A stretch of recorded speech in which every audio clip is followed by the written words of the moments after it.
સુરતમાં એક ભાઈ ઘેરે હું બે હવાઈ ગયો. મેં કીધું મારા ભાઈ શું કરે છે કે એમ્બ્રોઇડરી કારખાને ગયા. મેં કહ્યું એમ્બ્રોઇડરી કારખાને શું કરતા છે? જોનું જોવા જાવ તે એમ્બ્રોઇડરી કારખાને ગયો તો હાડલા હિંકેલતો હતો. 8 મહિને તે હાડલા હિંકેલતા સ્વાભાવિક બાયુ જેવો થઈ ગયો. મને કે આવો આવો લે.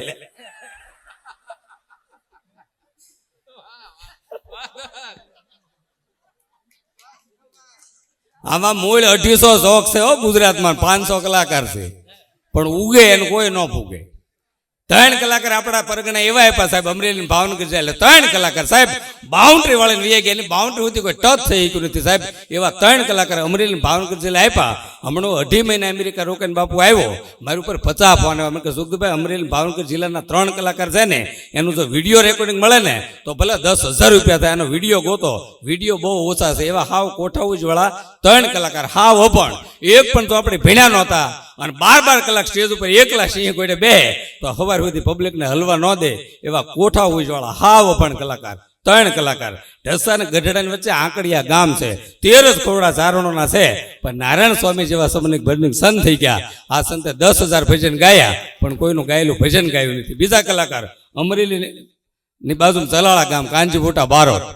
જીથરાબાબેની વાર્તા કીધી એ વાર્તા સુધી કોઈ પહોંચ્યું નથી. ત્રીજા કલાકાર હું કાંઈ જાહેરાત નથી કરતો. બધા આગળ બેઠા એ વડેલે સાંભળ્યા મારા બાપા. ક્યાં આવા સ્ટેજ હતા? લગભગ ટ્રેક્ટરના ટોલા ઉપર ગોઠવતા અને મોજરે જમાવે કે ઓલો કે મારે ખાતર ભરવા જવું. ટ્રેક્ટર લઈને વ્યા જતા. એ વખતે ક્યાં બધા તાણમાં સામે તાણમાં ને ઉપર તાણમાં. આ રેખાબેન બે જો તમે કારણ કે મને TV 9 વાળા પ્રશ્ન પૂછ્યો. હા બોલવામાં પૈસા ઉડે સારું લ્યો. સરસ સરસ. અને મને TV 9 વાળા પ્રશ્ન પૂછ્યો. મેં કે સુખદુભાઈ તમારી જિંદગી મોળા મોળો પ્રસંગ કયો? મેં પ્રોગ્રામ પૂરો થયો પછી આયોજકો મળેલા નહીં. આ રહી રહીને સમજાય. અમુક છે ને હોના લેમ્પો એને જ લાઈટ થાય. અમુક આ દાંત નહીં કાઢે ઘરે બાથરૂમ જ ભાઈ શું થયું કે જોક સમજો અહીંયા અને કેવી એટલે વાહ ભાઈ વાહ તો બોન વિટેન જાહેરાતમાં લેવો છે. મજા આવા છોકરા પણ ભાણો છે. ધીસ ઇઝ ભાણેજ. મજા છે ઉડાડ નાખીને ભાઈ. હા ભાણો છે ભાઈ. ભાણો મામા ઉપર ઉડાડે સારું કહેવાય. મામા બધા લોન ઉપર જ છે.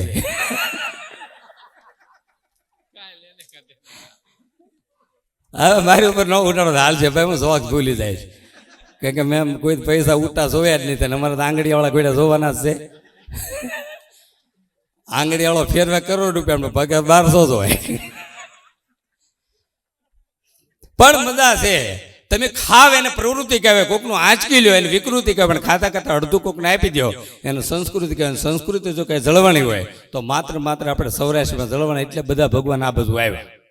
કૃષ્ણ ભગવાન જન્મ્યા ક્યાં? ગોકુળમાં. વિયાવા સૌરાષ્ટ્રના દ્વારકામાં. સ્વામિનારાયણ ભગવાન જન્મ્યા ક્યાં? ઉત્તર ભારતમાં છપૈયામાં. વિયાવા ચાલી અમારા ગઢડામાં. સંત ભોજનરામ બાપુ ફતેપુરમાં લાવ્યા. વીરપુરમાં જલારામ બાપુ લાવ્યા. 52 વખત કૃષ્ણ ભગવાનના જુનાગઢમાં નરસિંહ મહેતા અપડાઉન કરે. ઝાઝામ ઝાઝુ જો ભગવાન આવવું પડ્યો તો માત્ર સૌરાષ્ટ્રમાં. નકર કૃષ્ણ ભગવાન ધારે તો અમેરિકામાં કે આફ્રિકામાં જન્મ ન લે. અમેરિકામાં ગોપીઓ નથી. આલશેષન ગોપીઓ હાય કૃષ્ણ હાય કૃષ્ણ હાય કૃષ્ણ. પણ મજા જાય છે. ભલે હોય ન હોય પણ કોઈનો જવાબ મળો ન હોય. આમ પાદરે બેઠા ને તેમ પૂછો કે મજામાં હોવ મંડળી ઉપાડી લીધી હોય. સરકાર ગોતી બધા ગયા ક્યાં મંડળી ઉપાડી. અને ભારતમાં રહેવાની મજા છે. એ લોન ઉપાડો ભરાય ભેરવી. એમાં નરેન્દ્રભાઈ મોદીનું રાજ બહુ સારું. ભગવાન અણકોટ જેવું દર્શન કરાય અડાય નહીં. આમ મજા આવ્યા કરે. આમાં કેવી જમાવટ છે ટેકનો. અને તમારે જો સાવરકુંડલામાં તો સારું છે. પ્રોગ્રામ જો અત્યારે શરૂ થયો. મોડો પૂરો થાય. અમારા ભાવનગર જિલ્લામાં 10:30 કાયદો. 10:30 પછી કોઈ પણ પ્રોગ્રામ ન થાય. પોલીસ આવી જ જાય. રામાપીર નાખ્યા અમારે હાવ બંધ થઈ ગયા. ભેરો કારખાનામાં કામે બેસી ગયો. કારણ કે 12 વાગે ભેરવાન પોલીસ વે આવે ઘડેલા ખેલવે. રામાપીર અમે ક્યાં જવું આમાં? આખ્યા ને બંધ થઈ ગયા. એમાં સાહેબનો મને ફોન આવ્યો. મેં કે સુખદુભાઈ સ્થળ નક્કી થઈ ગયું છે. તમારો પ્રોગ્રામ ભાવનગરમાં કરવો છે. કઈ જગ્યાએ? મેં કે જેલમાં. સાહેબ ત્યાં બધા ખૂન કરી આવ્યા. કોણ દાંત કાઢશે? તો એ લોકોને કંઈક સારી વાતો કરીશું. 300 કેદી બેઠા. અમારે એમ કહેવાય કે પૂર્વજોના પૂન એટલે તમે પધાર્યા. તમારા હગાવાલા ડેવલપ થાય. મારે કહેવું એટલે બધા કહી દો. મેં કીધું ભલે તમે જેલમાં છો પણ એવી જગ્યાએ છો કે જ્યાં કૃષ્ણ ભગવાન જન્મ્યા. કાં એક જણો ખૂણામાં ઊભો થયો એ કે એ સિવાયનું કંઈક કયો. કીધું કેમ તો કે કૃષ્ણ ભગવાન જન્મીને 1 કલાકમાં રવાના થઈ ગયા હતા. એમ 25 વર્ષથી સાહેબ ગોતવી છે. એમાં 2-3 કહી દે તો મારા તાલુકાના હતા. મને કહે સુખદેવ રોકાય છે ને થાય હું એને ભાઈ સાહેબ